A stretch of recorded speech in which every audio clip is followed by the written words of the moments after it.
ನಮಸ್ಕಾರ.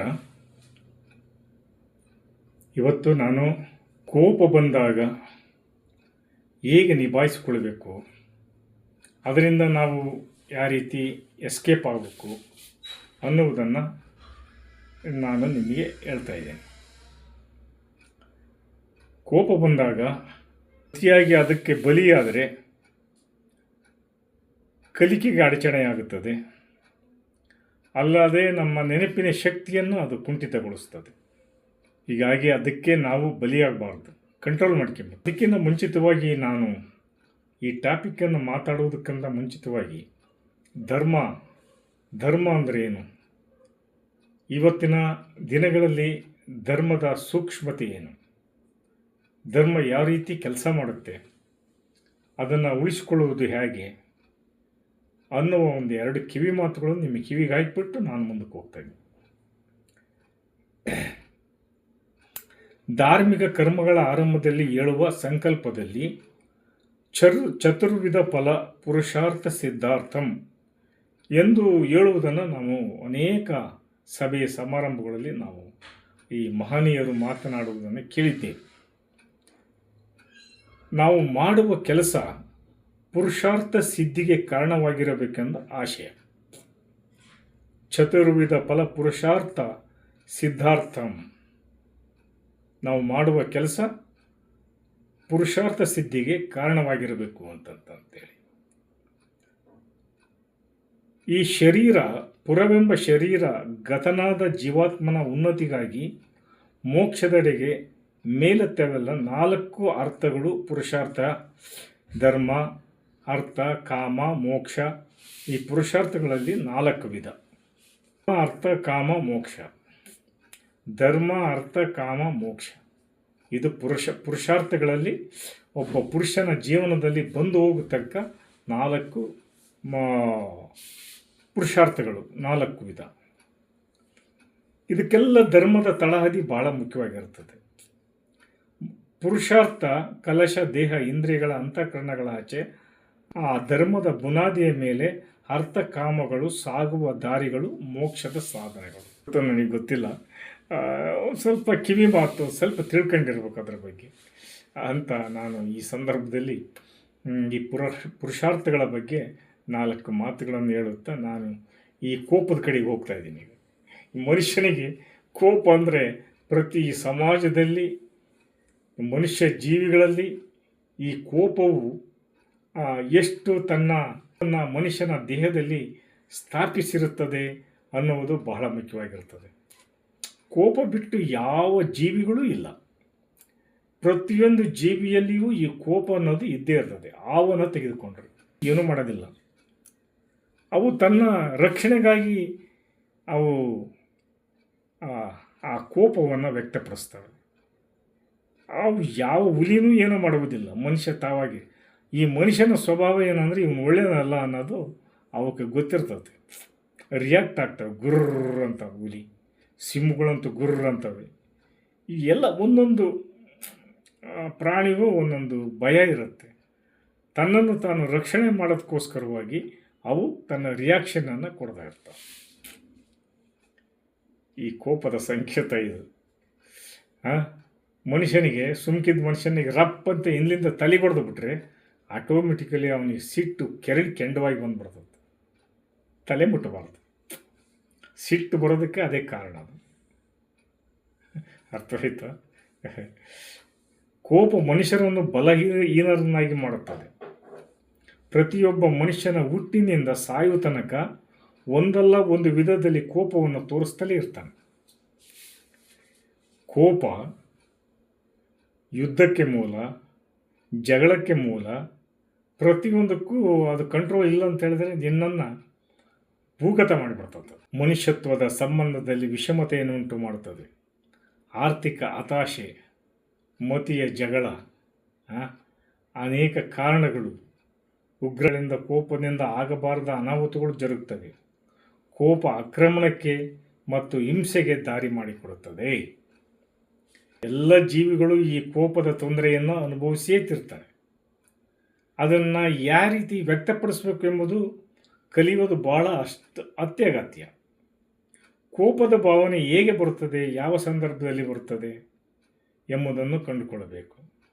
ಮನುಷ್ಯರು ತೊಂದರೆಗಳಿಂದ ಅನುಭವಿಸುವುದಕ್ಕಿಂತಲೂ ತಮ್ಮ ಆಲೋಚನೆಗಳಿಂದ ತೊಂದರೆಯನ್ನು ಅನುಭವಿಸ್ತಾರೆ. ಕೋಪ ಎರಡು ಕಾರ್ಯನಿರ್ವಹಿಸ್ತದೆ. ತತ್ಕ್ಷಣ ಟೆನ್ಷನ್ ಮಾಡೋದು, ಅದು ಇತರರನ್ನು ನಾಶಗೊಳಿಸುವುದಲ್ಲದೆ ಸ್ವಯಂ ಹಾನಿಯನ್ನುಂಟು ಮಾಡುತ್ತದೆ. ಕೋಪ ಶಕ್ತಿಯನ್ನು ನೀಡುತ್ತದೆ, ಅಲ್ಲದೆ ನಾವು ಒತ್ತಡದಿಂದ ಕೂಡಿದ್ದಾಗ ಕೋಪ ಚಾಲನೆಗೊಳ್ಳುತ್ತದೆ. ಒತ್ತಡದಲ್ಲಿ ನಾವು ಸಿಟ್ಟಿನಾಗಿದ್ದಾಗ ಯಾರನ್ನು ಮಾತಾಡಿಸಿದ್ರೆ ತಕ್ಷಣ ರಿಯಾಕ್ಟ್ ಆಗಿಬಿಡ್ತೀವಿ. ಅವು ಬರಬೇಕು ಸರಿ, ಬರಲಿಲ್ಲ ಅಂತಂದರೆ ಕೆಲಸಗಳಾಗೋದಿಲ್ಲ. ಯಾವುದು ಆಫೀಸ್ ಕಚೇರಿಗಳಲ್ಲಿ ಸಬಾರ್ಡಿನೇಟ್ ಸರಿಯಾಗಿ ಕೆಲಸ ಮಾಡಲಿಲ್ಲ ಅಂದರೆ ಸಿಟ್ಟಾಗ್ತೀವಿ ನಾವು. ಆ ಸಿಟ್ಟಾಗಲಿಲ್ಲ ಪ್ರೀತಿಯನ್ನು ಅವರಿಂದ ಕೆಲಸ ಮಾಡೋದೇ ಇಲ್ಲ. ಆ ಸಿಟ್ಟಾಗಲೇಬೇಕು. ಮನೆಯಲ್ಲಿ ಹೆಂಡತಿ ಮಕ್ಕಳ ಮೇಲೆ ಸಿಟ್ಟಾಗ್ತೀವಿ. ಆರ್ಥಿಕ ಪರಿಸ್ಥಿತಿ ಬಂದ ಮೇಲೆ ಇನ್ನೂ ಕೋಪ ಬರುತ್ತೆ, ಟೈಟ್ ಆಗ್ತೀವಿ. ಅದಕ್ಕೆ ಇಂಥದ್ದೇ ದಾರಿ ಅಂತಿಲ್ಲ, ಬೇಕಾದಷ್ಟು ದಾರಿಗಳಿದ್ದಾವೆ. ಭಾವೋದ್ವೇಗದಿಂದ ಕೋಪವನ್ನು ಅಭಿವ್ಯಕ್ತಗೊಳಿಸುವುದು ಇದು ಅತಿ ವೇಗದಿಂದ ತೋರಿಸಿದಂತಾಗುತ್ತದೆ. ಕೋಪದಿಂದ ಕೆಲವೊಂದು ಸಂದರ್ಭದಲ್ಲಿ ಎಲ್ಲದಕ್ಕೂ ಅಡಚಣೆ ಆಗುತ್ತದೆ. ನೆನಪಿನ ಶಕ್ತಿ ಕುಂಠಿತಗೊಳ್ಳುತ್ತದೆ. ನಿರ್ಧಾರಗಳಲ್ಲಿ ಸ್ಪಷ್ಟತೆ ಇರೋದಿಲ್ಲ ಕೋಪ ಬಂದಾಗ.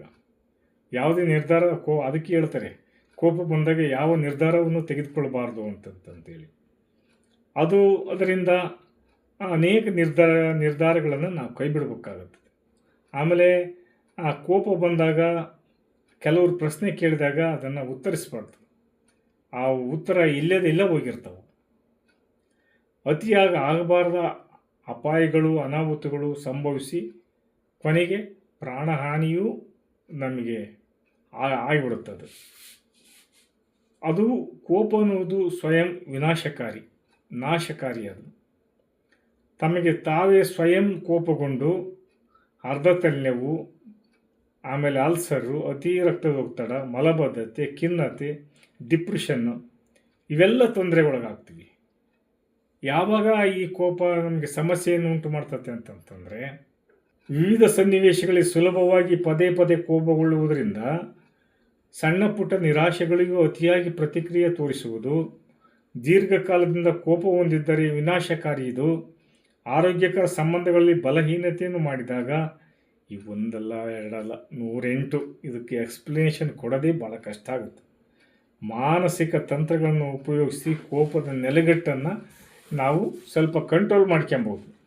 ಹೀಗಾಗಿಬಿಟ್ಟು ಕೋಪ ಎನ್ನುವುದು ಆ ಮನುಷ್ಯನಿಗೆ ಒಂದು ಶಾಪ ಇದ್ದಂತೆ. ಕೋಪ ಎನ್ನುವುದು ಮನುಷ್ಯನಿಗೆ ಶಾಪ ಇದ್ದಂತೆ. ಅದನ್ನು ಸರಿಯಾಗಿ ನಾವು ಆ ಕಂಟ್ರೋಲಿಗೆ ತಗೊಳ್ಳಿಲ್ಲ ಅಂತ ಹೇಳಿದರೆ ವಿನಾಶಕಾರಿ ಮಾಡಿಬಿಡ್ತದೆ. ಯುದ್ಧ ಹೇಗೆ ಆಗುತ್ತೆ, ಜಗಳ ಯಾಕೆ ಬರ್ತವೆ? ಮಾತು ಬಲ್ಲವನಿಗೆ ಜಗಳವಿಲ್ಲ, ಊಟ ಬಲ್ಲವನಿಗೆ ರೋಗವಿಲ್ಲ ಅಂತ ಹಿರಿಯರ ಒಂದು ನಾಣ್ಣುಡಿ ಇದೆ. ನಾವು ಅದನ್ನು ಬಹಳ ತಾಂತ್ರಿಕ ವ್ಯವಸ್ಥೆಯಿಂದ ನಿಭಾಯಿಸ್ಬೇಕು. ಅದನ್ನು ಆ ಮನಸ್ಸನ್ನು ಕಂಟ್ರೋಲ್ ಮಾಡ್ಕೊಂಡು ಯಾರ ಹತ್ರ ಏನು ಮಾತಾಡಬೇಕು, ಈ ಮಾತುಗಳೇ ಜಗಳಕ್ಕೆ, ಕೋಪಕ್ಕೆ ನಾಂದಿ ಆಗಿಬಿಡ್ತದೆ. ಮಾತುಗಳು ಆಡಬೇಕಾದ್ರೆ ನಾವು ಯಾವ ರೀತಿ ಆಡ್ಬೇಕು ಅನ್ನೋದು ಸಹ ಕಲಿತಿರ್ಬೇಕಾಗತ್ತೆ. ಈ ಸಿಟ್ಟು ಬರೋಂಗೆ ಮಾತಾಡೋದು, ಸುಚ್ಚು ಮಾತಾಡೋದು, ಇವೆಲ್ಲ ಬಿಡಬೇಕು. ಇವೇ ಕೋಪಕ್ಕೆ ನಾಂದಿ ಆಗೋದು. ಅವಾಗ ಅತಿ ಕೋಪ ಬಂದಾಗ ಏನು ಮನೋತಂತ್ರವನ್ನು ನಾವು ಏನು ಉಪಯೋಗಿಸಬೇಕು? ಪುಸ್ತಕಗಳನ್ನು ಓದಬೇಕು, ಅದರಲ್ಲಿ ಏನಾದರೂ ಬರೆಯೋದನ್ನು ಮಾಡಬೇಕು. ಆಮೇಲೆ ನಿಮ್ಗೆ ಸಿಟ್ಟು ಬಂದಾಗ ಒಂದು 3 ಲೋಟ ತಣ್ಣೀರು ಕುಡಿಬೇಕು. ಸಿಟ್ಟು ಬಂದಾಗ ಎಲ್ಲಾದರೂ ಎದ್ದು ವಾಕಿಂಗ್ ಮಾಡ್ಕೊಂಬರ್ಬೇಕು. ಯಾವುದಾದ್ರೂ ಆ ಒಂದು ನೈಸರ್ಗಿಕ ಸಂಪತ್ತು ಇರತಕ್ಕಂಥ ಜಾಗಕ್ಕೆ ಹೋಗಿ ಕೂತ್ಕೊಂಡು ಬೆಟ್ಟ ಗುಡ್ಡಗಳಲ್ಲಿ ಹತ್ರ ಇದ್ದರೆ, ನಿಮಗೆ ಅನುಕೂಲತೆ ಆದರೆ ಈ ನೈಸರ್ಗಿಕ ಸೌಂದರ್ಯವನ್ನು ಸವಿಯುತ್ತಾ ಅದನ್ನು ಮರೆತು ಕೋಪವನ್ನು ಉಪಶಮನ ಮಾಡ್ಕೊಬೋದು. ಆ ಕೆಲಸ ಮಾಡಬೇಕು. ಆಮೇಲೆ ಇದನ್ನು ಸುಲಭವಾಗಿ ಯಾವ ರೀತಿ ರಿಲ್ಯಾಕ್ಸ್ ಆಗಿ ನೀವು ಅದನ್ನು ಮಾಡಬೇಕಾಗುತ್ತೆ, ರಿಲ್ಯಾಕ್ಸ್ ಮಾಡ್ಕೊಬೇಕಾಗತ್ತೆ. ಆಮೇಲೆ ಕೋಪ ಬಂದಾಗ ಯಾವುದಾದ್ರೂ ಕೆಲಸದಲ್ಲಿ ತೊಡಕೊಬೇಕು, ಒಂದು ವ್ಯಾಯಾಮ ಮಾಡಬೇಕಿಲ್ಲ ಅಂತ ಹೇಳಿದರೆ ಆವಾಗ ಕೋಪ ನಿಮಗೆ ಆಟೋಮೆಟಿಕಲಿ ಕಡಿಮೆ ಆಗುತ್ತೆ. ಕ್ರಿಯಾತ್ಮಕ ಕಾರ್ಯಗಳಲ್ಲಿ ಟೆನ್ಷನ್ ನಿವಾರಣೆಗಾಗಿ ಆ ಕೆಲಸ ಆ ಸ್ಪಾಟ್ನಲ್ಲಿ ಮಾಡಬೇಕಾಗುತ್ತದೆ. ಅರ್ಥವಾಯ್ತಲ್ಲ? ಈ ರೀತಿ ಕೋಪ ಕಡಿಮೆ ಆಗ. ಇಲ್ಲಾಂದರೆ ಒಂದು ಕೆಲಸ ಮಾಡಿ, ಅದೇನು ಆಗಲಿಲ್ಲ ಅಂತ ಹೇಳಿದ್ರೆ 1ರಿಂದ 100ರವರೆಗೆ ಅಂಕಿಗಳು ಇರ್ತಾವಲ್ಲ, ನೀನು ಉಲ್ಟಾ ಎಣಿಸ್ಕೊಂಬಂದ್ಬಿಡ್ರಿ. 100, 99, 98, 97, 96, 95, ಆಮೇಲೆ 94, 93, 92, 91 100ವರೆಗೂ ಉಲ್ಟಾ ಎಣಿಸ್ಕೊಂಡು ಹೋಗ್ಬಿಟ್ರೆ ಆಟೋಮೆಟಿಕಲಿ ಇದು 100% ನಿಮಗೆ ಸಿಟ್ಟು ಕಡಿಮೆ ಆಗಿಬಿಡ್ತತೆ. ಇದು ಈಸಿ ವಿಧಾನ. ನನಗೆ ಅತಿಯಾಗಿ ಕೋಪ ಬಂದಾಗ, ಏನಾದರೂ ಯೋಚನೆ ತೊಡಗಿದಾಗ ನಾನೇ ಮಾಡಿಬಿಡ್ತೀನಿ, ಹಿಂಗೆ ಉಲ್ಟಾ ಹೊಡೆದ್ಬಿಡ್ತೇನೆ, ಎಲ್ಲ ಉಲ್ಟಾ ಹೋಗ್ಬಿಡ್ತೇನೆ, ಆಟೋಮೆಟಿಕಲಿ ಎಲ್ಲ ಹೋಗ್ಬಿಡ್ತೇನೆ. ಇದನ್ನು ನೀವು ಮಾಡಬೇಕಾಗುತ್ತೆ. ಈಗ ಅನೇಕ ಸೂತ್ರಗಳಿದಾವೆ ಸಿಟ್ಟು ಬಂದಾಗ ಯಾವ ರೀತಿ ಕಡಿಮೆ ಮಾಡ್ಕೊಬೇಕು ಅಂತೇಳಿ, ಅದನ್ನು ಮಾಡ್ಕೊಂಬಿಡ್ಬೇಕು. ಈ ಸೃಜನಶೀಲ ಚಟುವಟಿಕೆಯಲ್ಲಿ ತೊಡಗೋದ್ರಿಂದ ಕೋಪ ಮರೆಯಾಗುತ್ತದೆ. ಉದಾಹರಣೆಗೆ ಈ ಚಿತ್ರ ಬರೆಯೋದು, ತೋಟಗಾರಿಕೆಯಲ್ಲಿ ಏನಾದರೂ ಕೆಲಸ ಮಾಡೋದು, ಹಿಂದೆ ಗಾರ್ಡನ್ ಇದ್ದರೆ ಅದರದ್ದು ಹೂವಿನ ಗಿಡಗಳು ಗುಣಿಸುತ್ತೋ ಏನೋ ಮಾಡೋದು, ಮತ್ತು ಅದು ಅಲ್ಲದೆ ಆತ್ಮೀಯರಿಗೆ ಕೋಪದ ಭಾವನೆಗಳನ್ನು ಬರೆದು ತೋರಿಸೋದ್ರಿಂದ ಮನಸ್ಸು ಹಗುರ ಆಗುತ್ತೆ. ಮಾತಾಡ್ಕೊಬೇಕು ನಾವು, ಈ ಥರ ಇದಕ್ಕೆ ಕೋಪ ಮಾಡ್ಕೊಂಡ್ವಿ ಅಂತಂತೇಳಿ ಅವ್ರ ಮುಂದೆ ವ್ಯಕ್ತಪಡಿಸ್ಬೇಕು. ಅದನ್ನು ಕೋಪ ಬಂದಾಗ ಆ ಜಾಗದಿಂದ ಸ್ವಲ್ಪ ದೂರ ಹೋಗ್ಬಿಡ್ಬೇಕು, ಸಹಾಯಕವಾಗುತ್ತದೆ. ಯಾವುದಾನ ದೇವಸ್ಥಾನಗಳಿಗೆ ಹತ್ರ ಹೋಗಿ ಕಟ್ಟೆ ಮೇಲೆ ಕೂತ್ಕೊಂಡು ಮನಸ್ಸು ರಿಲ್ಯಾಕ್ಸ್ ಮಾಡ್ಕೋಬೇಕು. ದೇವರಿಗೆ ಧ್ಯಾನ ಮಾಡಿ ದೇವರಿಗೆ ಕೈ ಮುಗಿಬೇಕು. ಯಾವುದು ಆಂಜನೇಯ ಸ್ವಾಮಿ ದೇವಸ್ಥಾನ ಇದ್ದಾವೆ, ಗಣಪತಿ ದೇವಸ್ಥಾನ ಇದ್ದಾವೆ, ಶಿವನ ದೇವಸ್ಥಾನ ಇದ್ದಾವೆ. ಏಕ್ದಮ್ ನಾವು ಸಿಟ್ಟು ಬಂದಾಗ ಏಕ್ದಮ್ ಅಲ್ಲಿ ಹೋಗಿ ಶಿವನ ದೇವಸ್ಥಾನದಾಗ ಯಾವುದಾನ ದೇವಸ್ಥಾನದಾಗ ಕೂತ್ಕೊಂಡ್ಬಿಡ್ಬೇಕು. ಮನಸ್ಸು ಪ್ರಫುಲ್ಲ ಆಗುತ್ತೆ, ಶಾಂತಿ ಆಗುತ್ತೆ. ಓಂ ನಮಃ ಶಿವಾಯ ಅಲ್ವಾ. ಶುಕ್ಲಾಂಬರಧರಂ ವಿಷ್ಣುಂ ಶಶಿವರ್ಣಂ ಚತುರ್ಭುಜಂ ಪ್ರಸನ್ನವದನಂ ಧ್ಯಾಯೇ ಶ್ರೀ ಸರ್ವವಿಘ್ನೋಪಶಾಂತಿ. ಈ ಥರ ಮಾಡಿಬಿಡ್ಬೇಕು ಸಿಟ್ಟು ಬಂದಾಗ. ಆಮೇಲೆ ಅದು ಇನ್ನೂ ಸಿಟ್ಟು ಬಂದಾಗ ಪೂಜ್ಯಾಯ ರಾಘವೇಂದ್ರಾಯ ಸತ್ಯಧರ್ಮ ತಾಯ ಚ ಭಜತಾಂ ಕಲ್ಪವೃಕ್ಷಾಯ ನಮತಾಂ ಕಾಮಧೇನುವೇ ಅಂತೇಳಿ ದೇವ್ರಿಗೆ ಕೈ ಮುಗಿದ್ಬಿಡ್ಬೇಕು. ಸಿಟ್ಟು ತತ್ಕ್ಷಣ ಮಾಯ ಆಗಿಬಿಡ್ತದೆ. ಯಾರಾದರೂ ಬೈದರೆ ನಿಮಗೆ, ನಿಮ್ಮ ಮನಸ್ಸನ್ನು ಕೆಡಿಸಿದರೆ ಈ ಕೆಲಸ ಮಾಡಿ, ಮರಿಬೇಡ್ರಿ. ಆ ಸಿಟ್ಟಿಗೆ ಬಲಿಯಾಗಬೇಡ್ರಿ, ಇನ್ನೊಬ್ಬರ ಮೇಲೆ ನಿಂದನೆ ಮಾಡೋಕ್ಕೆ ಹೋಗ್ಬೇಡ್ರಿ, ರಿಯಾಕ್ಷನ್ ಮಾಡಬೇಡ್ರಿ. ಇಷ್ಟು ಸೂತ್ರಗಳನ್ನು ಅಳವಡಿಸ್ಕೊಂಬಿಟ್ರೆ ಕೋಪ ಬಂದಾಗ. ಹೀಗಾಗಿ ಇದಕ್ಕೂ ಮೀರಿ ನಿಮಗೆ ಕೋಪ ಕಂಟ್ರೋಲಿಗೆ ಬರಲಿಲ್ಲ ಅಂತಂದರೆ ಯಾರಾದರೂ ಮನೋವೈದ್ಯರ ಹತ್ರ ನೀವು ತೋರಿಸ್ಬೇಕಾಗತ್ತೆ ಅಲ್ವಾ. ಇಷ್ಟು ಹೇಳುತ್ತಾ ಇವತ್ತಿನ ಈ ಕಾರ್ಯಕ್ರಮವನ್ನು ನಾನು ಇಲ್ಲಿಗೆ ಮುಗಿಸ್ತಾ ಇದ್ದೀನಿ.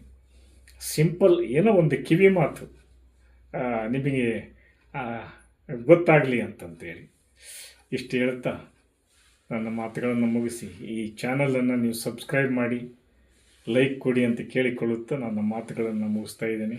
ಜೈ ಹಿಂದ್, ಜೈ ಕರ್ನಾಟಕ.